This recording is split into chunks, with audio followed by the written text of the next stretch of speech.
Bonjour à toutes, j'espère que vous allez bien. Bienvenue dans cette nouvelle émission dont la thématique sera « Dieu se révèle aussi à vos ados et vos enfants ». Aujourd'hui, nous avons Anne-Laure avec nous pour parler de ce sujet. Anne-Laure, peux-tu nous en dire plus? Bonjour Mélina. Avec mon mari, on est responsable d'une mission qui travaille auprès des enfants et des familles, qu'ils soient d'arrière-plan chrétien ou non. Et dans le cadre de cet engagement, j'ai coécrit pas mal de programmes, j'ai animé des formations et j'ai aussi organisé de nombreux camps. Et j'aimerais te partager un témoignage que j'ai vécu il y a quelques années en arrière. J'ai organisé une mission de courte durée en Chine avec des adolescents et des jeunes adultes. Si jeune? Si jeunes, mais attends, laisse-moi te parler de la préparation. On y va, je t'écoute. La Chine, c'est très grand. Oui. Donc, nous avions cette question, mais où est-ce que le Seigneur veut nous envoyer en Chine et pour faire quoi? Et à la fin d'un camp, donc quelques mois auparavant, j'ai rassemblé les 8-13 ans.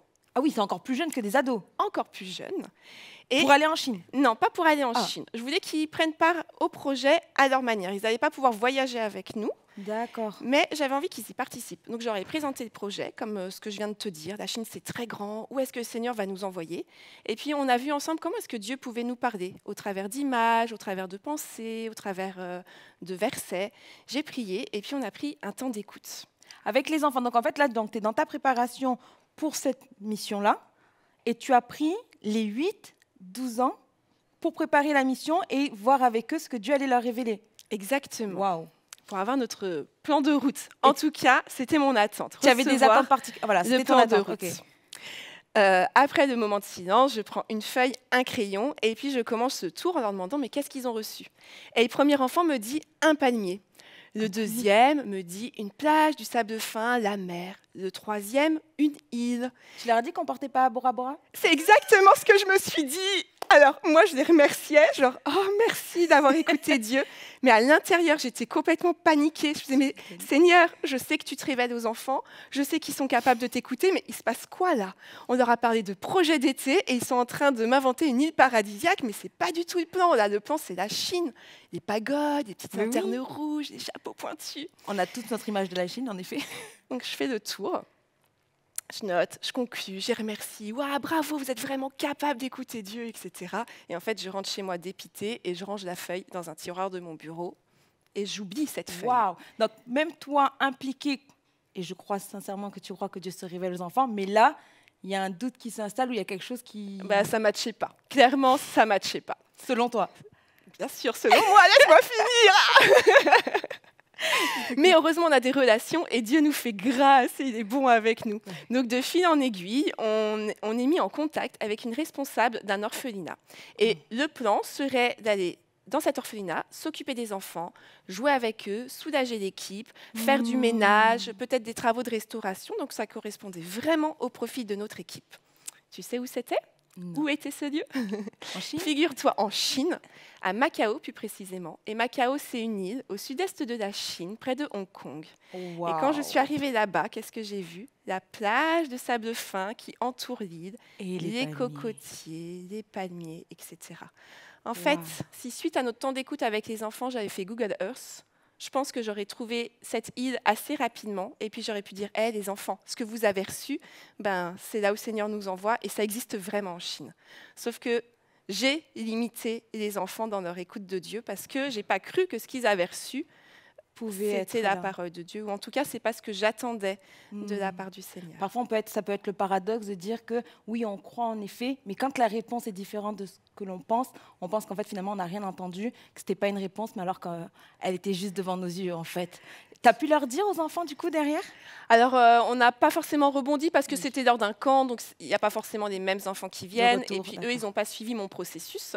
Mais aujourd'hui, peut-être s'ils m'entendent, ils se diront « Ah, oui, je me rappelle, le palmier, c'était moi !» Oh, wow. Donc voilà, en tant qu'adulte, on limite souvent. On croit des choses, mais on ne va pas jusqu'au bout. Et récemment, j'ai vécu la même chose, encore une fois. Ici, avec un autre camp ou dans ton église locale? Dans le cadre de l'église MLK, j'ai accepté la responsabilité des 0-3 ans il y a 1 an et demi. Encore plus jeune? Encore plus jeune. D'accord. Et jusqu'à présent, quand j'ai travaillé avec les 0-3 ans, les parents étaient toujours là. Ouais. Je crois que Dieu a donné la responsabilité aux familles, aux parents de transmettre la foi à leurs enfants. En effet. Et je trouvais toujours très intéressant d'avoir des temps d'éveil à la foi, les parents qui s'installent avec les enfants sur les genoux, une animatrice qui ouvre la Bible, qui propose un sujet, une découverte de la création, une découverte de qui est Dieu aux enfants, mais les parents sont là. Et le bénéfice de ça, c'est que les parents apprennent des chansons et puis les parents ils peuvent aussi prolonger le thème à la maison. Si par exemple on a parlé des animaux marins, ben, ils vont à la mer avec leurs enfants et puis ils peuvent redire, tu sais, on a vu, c'est Dieu qui a créé la mer, les animaux marins, etc. Les enfants miment en plus généralement les parents, donc si les parents s'impliquent davantage, que ce soit dans l'enceinte de l'église ou à la maison, les enfants vont mimer également. Mais c'est vrai que faire ce travail-là auprès des 0-3 ans, et du coup, qu'est-ce qui s'est passé? Ben, j'avais un dilemme. Je me suis dit, mais qu'est-ce que je fais? Est-ce que j'invite les parents, mais dans le cadre d'une grande église, ce n'est pas possible de rassembler les parents et les enfants? Est-ce qu'on fait un culte un peu plus simple, un programme un peu plus simple avec les enfants? Mais je trouvais ça tellement dommage de se dire que les enfants, ils viennent à l'église et puis on va leur faire un petit programme puisque ce sont des petits enfants. Ouais. Et je me suis dit, non, on va mettre le paquet, on y va à fond, ils viennent à l'église, c'est pour rencontrer Dieu et c'est pour grandir dans leur foi.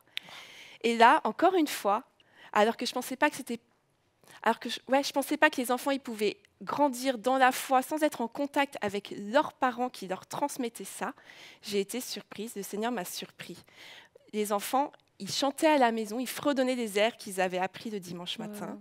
Les parents étaient étonnés de voir des enfants qui couraient pour venir à l'église, ou des enfants qui au début étaient peut-être apeurés, qui avaient peut-être peur de rester avec nous, qui dimanche après dimanche s'ouvraient, étaient de plus en plus à l'aise. Et des parents ont commencé à nous demander, à l'équipe, mais qu'est-ce qui se passe? Waouh. Je me rappelle une maman qui m'a dit, mais qu'est-ce que vous faites à ma fille? Elle est transformée.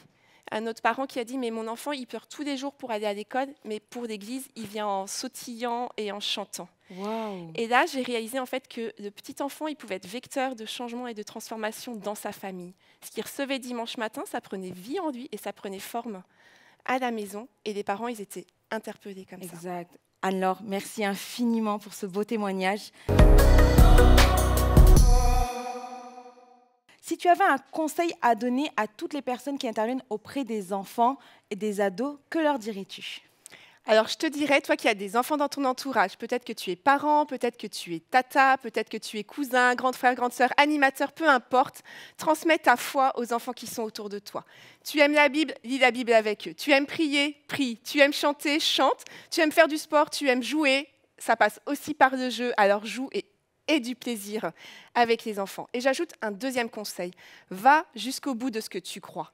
Si tu crois que les enfants peuvent écouter Dieu, alors écoute Dieu avec eux. Si tu es parent, alors rassemble ta famille, rassemble tes enfants dans ton salon et ensemble, posez une vraie question à Dieu. Pas une question dont tu as déjà la réponse. Une question pour laquelle tu n'as pas la réponse et pour laquelle, avec tes enfants, tu vas chercher Dieu. Ça peut être, par exemple, où irons-nous pour les prochaines vacances? Ou qu'est-ce qu'on pourrait faire un samedi pour avoir du plaisir en famille? Ou comment est-ce que nous pourrions nous impliquer ensemble dans notre église locale? Quels services nous pourrions faire?